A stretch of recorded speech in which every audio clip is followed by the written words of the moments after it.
नमस्कार, match report में आपका स्वागत है। मैं हूं अमर शर्मा, लिविंग इंडिया न्यूज़ देख रहे हैं आप। तो मेरे साथ खास मेहमान मौजूद हैं, पीसीए स्टेडियम में मैं मौजूद हूं, उनसे मुखातिब करवा दूं। सुशील कुमार हैं आप और मैनेजर पंजाब रणजी टीम के हैं और स्पोक्स पर्सन पीसी के। चलिए चर्चा करते हैं। सर, बहुत बहुत स्वागत है आपका लिविंग इंडिया न्यूज़ पर।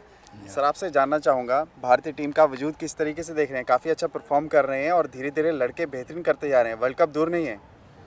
हाँ, आज तक के मुकाबलों में देखा जाए तो भारत की टीम का प्रदर्शन बहुत ही सराहनीय है। मैं कहूँगा कि इस वक्त तक के जितने भी मुकाबले हुए हैं उनमें भारत को अगर सर्वश्रेष्ठ माना जाए तो अतिशयोक्ति नहीं होगी और बहुत अच्छा प्रदर्शन है। उम्मीद करता हूँ कि ये प्रदर्शन कंटिन्यूड रहेगा और हम लोग अग्रसर होते जाएंगे। जो हमारा ये कप लेके आएंगे, जाने नहीं देंगे, जो हमारा स्लोगन चल रहा है, तो उसके ऊपर मुझे लगता है कि टीम खरी उतरेगी। और जैसा मैं मान के चलता हूँ, ये एक भारतीय के नाते नहीं है बल्कि वैसे भी है। जो आप अगर रिकॉर्ड का भी मामले पे जाओ और उनके परफॉर्मेंस के ऊपर जाओ, इंडिविजुअल परफॉर्मेंस के ऊपर, टीम की परफॉर्मेंस के ऊपर, और जो सबसे बड़ी बात भारतीय टीम में आज मुझे नज़र आ रही है, जिससे मेरा मन पक्का हो रहा है कि हम हिंदुस्तान वाले ये ट्रॉफ़ी जीतेंगे, कारण है फील्डिंग। अच्छा। तो फील्डिंग का तो एक महज ऐसी चीज़ है कि एक अच्छा कैच पकड़ लिया गया तो आप देखिए मैच टर्न हो जाता है। आप पिछला मैच लेके चलिए साउथ अफ्रीका के साथ में। आज लोग बहुत बातें करते हैं कि जी वो भारत ने ये किया। मैं कहता हूँ भारत ने वो जो दो रन आउट किए उन्हीं के बावजूद, अभी देख लीजिए दो जो प्लेयर्स रन आउट हुए थे उनमें एक उनके कप्तान थे डिविलियर्स, और कल उन्होंने उनकी आपने पारी देख ली। अगर आप सोचिए खास तौर पे कि अगर वो उस वक्त रन ना होते, मोहित शर्मा ने क्या थ्रोज फेंका सर, तो वो क्या हो सकता था। ये तो बात की बात है। तो मैं ये मान के चलूँगा कि जो फील्डिंग का स्तर हमारा बहुत ऊपर गया है, जो आज तक कभी ऐसा नहीं हुआ है, तो वो एक बड़ी महत्वपूर्ण बात है जो टीम के लिए हुई। सर, हम जिस तरीके से अपने शो में भी चर्चा करते रहे हैं कि अगर पहले ऑस्ट्रेलिया का दौरा देखा जाए या फिर इंग्लैंड का दौरा देखा जाए, हमारी ओपनिंग जो पेयर थी काफ़ी अच्छी नहीं थी। धवन लगातार फेल हो रहे थे, लेकिन जिस तरीके से इस खिलाड़ी ने कमबैक किया है, ये अपने आप में एक बहुत बड़ी चीज़ है। और जिस तरीके से ये खिलाड़ी साउथ अफ्रीका के खिलाफ खेला, दिन प्रतिदिन इसका प्रदर्शन बदलता जा रहा है। क्या कर क्या रहे हैं बॉस? देखिए, इसमें एक बात यह है कि वो बाउंसियर विकेट के बहुत अच्छे खिलाड़ी हैं जी। और बाकी ये उस किस्म का खिलाड़ी है जैसे वीरेंद्र सहवाग थे। मैं तो उस तरह की तुलना करूँगा जी। कि अपने दिन के अंदर में आप किस तरह से खेल रहे हैं, क्या खेल रहे हैं, ये कुछ नहीं है। इनको ये नहीं रहता कि अब मैं किस पोजीशन पे खड़ा हूँ, क्या कर रहा हूँ। तो आप देखेंगे कि इनकी जो स्ट्रोक मेकिंग कैपेसिटी है, जो इनका दिल है, वो ये शेर दिल इंसान है। तो इनको जाट तो कहते ही हैं लोग बाग, तो गब्बर भी, जाट भी, और जाट को तो कहते हैं जाट तेरे सिर पे खाट वाली बात होती है। लेकिन वो ये होता है कि बहुत मजबूत इरादे वाले हैं और जो ये उससे घबराते नहीं, फेलियर से घबराते नहीं। जो इंसान फेलियर से नहीं घबराता तो वो मैं मान के चलता हूँ कि हमेशा ज़िंदगी में सक्सेसफुल रहता है। लेकिन सर, ये भी तो देखिए, जब वो बैटिंग कर रहा था शिखर धवन, मैंने उसकी बैटिंग में एक खास बात देखी, उसने इम्प्रोवाइज़ बहुत अच्छा किया। वो शफल हो रहा था, कदमों का इस्तेमाल कर रहा था। बॉलर वो जब बॉलिंग करने आता था तो चकमा दे के कहीं ना कहीं शफल करके शॉट लगाता था, तो उसका ग्रांटेज ज़रूर मिला उसको।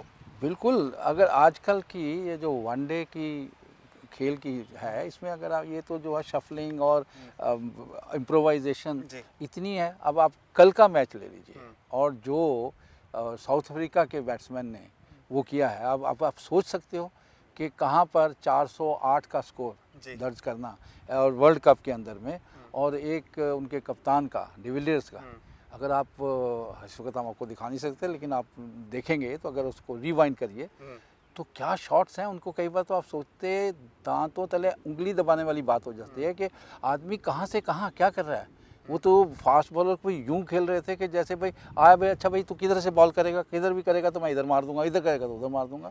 और सम ऑफ देम ऐसे थे ना, जिसे हम अंग्रेजी के वर्ड है ऑडिशियस शॉट्स, जिसको आप सोच नहीं सकते, ना आपकी किसी किताब में लिखी है, ना किसी उससे पहले किसी ने की। तो वो एक ऐसी चीज़ है, वो धवन में भी है और धवन ने वो करके दिखाया। और दोनों बल्लेबाजों ने किया, जब क्योंकि भारत के अगेंस्ट डिविलियर्स ने नहीं किया तो वो हार गए, और इसने किया धवन ने तो हम लोग जीत गए। यहाँ वेस्ट इंडीज़ के अगेंस्ट डिविलियर्स ने किया तो साउथ अफ्रीका सर, बैटिंग में भी कुछ तकनीक में भी क्या फ़र्क होता है अगर यहाँ पर एशिया के बल्लेबाजों की बात की जाए या फिर दूसरे विदेशी बल्लेबाजों की बात की जाए? अब डिविलियर्स की बात कर रहे थे, डिविलियर्स को अगर कोई गुड लेंथ वाली बॉल भी मिलती थी, हल्का सा आगे शफल होके वो घुमा देता था और छक्का लग जाता था। देखिए, एक बात तो ये है कि वो घुमा देता था, उसमें देखिए टाइमिंग है। टाइमिंग एक तो है ही है, पर उससे बड़ा है जिगरा। और बैट स्पीड। हाँ, वो तो है ही है। तो उसके लिए जब आपके पास जिगरा है तो आप जाओगे, यू विल इम्प्रोवाइज। अगर आपने ट्रेडिशनल आप उसी में लगे रहे तो शायद नहीं आप खेलोगे। अब वो देखिए हर्षद आमला है, लेकिन उनकी गेम और तरह की है, लेकिन वो भी रन बटोरते रहते हैं। अच्छा। वो ज़रूरी छक्के चौके नहीं मारते, लेकिन उनको देखो उनकी बैटिंग एवरेज जो है 100 से ऊपर की है। स्ट्राइक रेट हाँ, रोटेट करते रहते हैं, चलते रहते हैं। अब मैंने जैसे आपको पहले भी एक बार बताया था कि 50 ओवर की गेम है, 300 गेंदें हैं जो आपको मिलती हैं, ठीक है। तो 300 गेंदों में रन ए बॉल, जिसे बोलते हैं कि एक छक्का एक चौका भी मत लगाओ तो आपके रन बनते हैं 300 विदाउट हिटिंग ए सिंगल 4 और ए 6। अच्छा। और जब आपके उसके अंदर में आप एक्स्ट्रास जोड़ लो, जिसमें नो बॉल वाइड बॉल्स होते हैं, तो हर इनिंग्स में आप मान के चलिए कि 50 ओवर की जो इनिंग हो जाती है 8-10 रन तो ये होते ही हैं। तो आपका हो गया 310। जब नो बॉल रहेगा तो उसके अंदर में आपको फ्री हिट मिलती है। जब फ्री हिट मिली तो फ्री हिट पे नॉर्मली 90% में चौवा या छक्का लग जाता है। तो अगर हम मान के चलें कि 4 या 5 नो बॉल या 4 बॉल भी मिल गए तो 4 चौवे मिल गए तो 16 रन वो हो गए। तो 310 मैंने वैसे आपको गिनाया तो 16 तो 330 का आंकड़ा। तो बताइए जो टीम 330 कर जाएगी विदाउट गेटिंग इनटू दिस, ये इसमें जाने के बजाय, तो वो बताइए वो तो आप जीत की अगर अग्रसर हो ही गई। लेकिन मोहित शर्मा की बात करना चाहूँगा सर, क्या ये गजब का खिलाड़ी बनता जा रहा है? उसकी पहले अगर भारत में जब वो खेल रहा था आईपीएल तो मैंने उसकी स्पीड देखी, 126 128 औसत स्पीड थी। लेकिन यही लड़का अब ऑस्ट्रेलिया में जब वो गेंद डालता है तो 140 तक उसकी रफ्तार जा रही है और हर बॉल में उसका लग रहा है 100%। ऐसा क्या है? अब ये देखिए, अब ये होता है कि आप कौन से माहौल में खेल रहे हैं जी।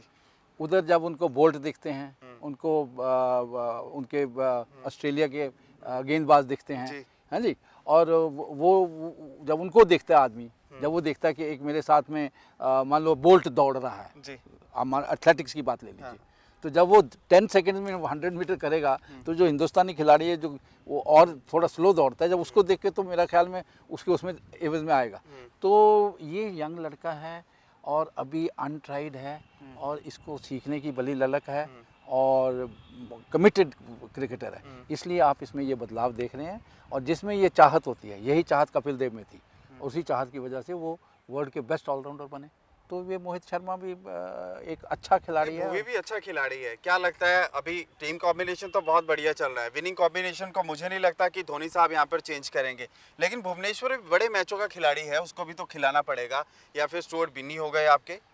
अब देखिए, मैंने आगे भी आपसे बताया है कि कई बार ऐसा होता है कि आप उस वक्त पे अच्छा खेल रहे हो जिस वक्त में एक आदमी और भी खेल रहा है, जब वो, लेकिन वो आपसे पहले उस टीम में आ गया और जब उसका प्रदर्शन अच्छा हो रहा है, उसके प्रदर्शन के साथ मिला के कुल टीम का प्रदर्शन अच्छा हो रहा है, तो कोई भी आदमी नहीं सोचता। अब सरकार है, सरकार अच्छी चल रही है, उसमें मंत्री अच्छे काम कर रहे हैं, 2-4 ने भी किया, तो सरकार में बदलाव कम आता है। अच्छा। इसी तरह जो टीम के अंदर में जो एक ठहराव आ गया है, अच्छा लग रहा है, तो एक कम्बिनेशन होता है एक दूसरे के साथ, जैसे ना कंधे से कंधा मिला के, सांस से सांस मिला के, तो वो ऐसा हो जाता है। जब आप देखो हडल कहते हैं, आप हडल में जाते हो तो आपको, मुझे पता नहीं, जब मैं आपके कंधे पे यूं हाथ रखता हूँ तो दूसरे कंधे पे रखता हूँ तो मुझे वो शायद फीलिंग हो जाती है ओवर द पीरियड कि ये देखो अच्छा चल रहा है। तो सडनली उसमें से कोई ऐसी बात हो जाए, इंजरी हो जाए या कुछ ऐसा हो जाए कि बहुत ही ख़राब प्रदर्शन हो जाए, या इस तरह भी हो गया विकेट ऐसी मिल गई कि आपने 4 गेंदबाज वो नहीं खिलाने,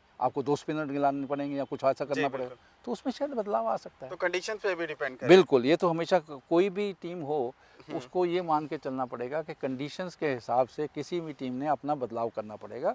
अब आज के मैच में देख लीजिएगा, वहाँ पर ऑस्ट्रेलिया और न्यूजीलैंड में, अब वहाँ पे हालांकि स्कोर बड़ा छोटा छोटा हुआ है, 151 152 का स्कोर रहा है, लेकिन फास्ट बॉलर्स बिल्कुल एकदम चढ़ के रहे। लेकिन अभी देखिए, अगर आपने भी मैच देखा, हमने भी देखा, शुरू में ऑस्ट्रेलिया ने भी 80 पे 2 कर दिए और उधर से न्यूजीलैंड ने भी वही किया, लेकिन चरमरा के टीम उनकी 151 पे, उनके 152 पे 9 आउट हो गए। तो एक तो हालांकि वहाँ बाउंड्रीज छोटी हैं, अगर वो उन बाउंड्रीज के हिसाब से अगर और जगह पे लगता तो शायद ये स्कोर ऑस्ट्रेलिया में होता तो शायद और भी कम हो जाता है जिस हिसाब से है। तो ये एक ऐसी चीज़ है कि जो जिस दिन किस किस्म के खिलाड़ी, आज फास्ट बॉलर्स का डे था, दोनों तरफ से फास्ट बॉलर्स ने धुआंधार गेंदबाजी की और ऊपर के बल्लेबाजों ने जाके स्ट्रोक्स मारे क्योंकि बॉल अच्छा आ रहा था, लेकिन बाद में जैसे निपटने शुरू हुए तो उनका भी मिडिल ऑर्डर क्रैश कर गया, इनका भी मिडिल ऑर्डर क्रैश कर गया। लेकिन मुझे जो न्यूजीलैंड की फील्डिंग है सर वो बहुत अच्छी लगी, जिस तरीके से फील्ड प्लेसमेंट किया गया था, अटैकिंग फील्डिंग थी, वो काफ़ी मुझे गजब का लगा। बॉलिंग भी उस हिसाब से हो रही थी और उन्होंने मौक़ों को बनाया है, कैच बिल्कुल नहीं छोड़ा है। बिल्कुल ठीक है बात, लेकिन आपको एक बात मैं इसमें ये बताना चाहूँगा कि बात है इंग्लैंड और ऑस्ट्रेलिया का तो एशेज़ होता है, लेकिन जो ट्रेडिशनल राइवलरी जो इंडिया पाकिस्तान की है वो न्यूजीलैंड ऑस्ट्रेलिया की है जी। अच्छा। वो इनकी ट्रेडिशनल राइवलरी है। तो जैसे वो ब्लैक कैप्स को नहीं देख सकते तो वो ग्रीन बैगी को नहीं देख सकते। अच्छा जी। तो इस तरह का है। तो उस वक्त ये जो जोश आप समझते हैं ना, हिंदुस्तान और पाकिस्तान में चाहे कैसा भी मैच हो, हम लोग सब यहाँ घर में बैठे बाहर बैठे, जिनको क्रिकेट का शौक़ नहीं भी है, घर की गृहिणा भी वो दाल उसके ऊपर चढ़ रही है तो सड़ जाए तो कोई परवाह नहीं, क्योंकि उधर मैच लगा हुआ। तो इस तरह से उनका भी ये है। और ये जो बातें हैं ना, ये भी काफ़ी करती हैं कि दोनों टीमों में किस किस्म का जोश भरा हुआ है। बिल्कुल जोश होना तो सर बहुत ज़्यादा ज़रूरी है। और टीम सऊदी की भी बात करूंगा मैं, जो गजब डाला है। एक ब्रेक के लिए रुकते हैं, ब्रेक के उस पार मैच रिपोर्ट में और भी बातों पर चर्चा होनी बहुत ज़रूरी है, फ़ौरन हाजिर होंगे।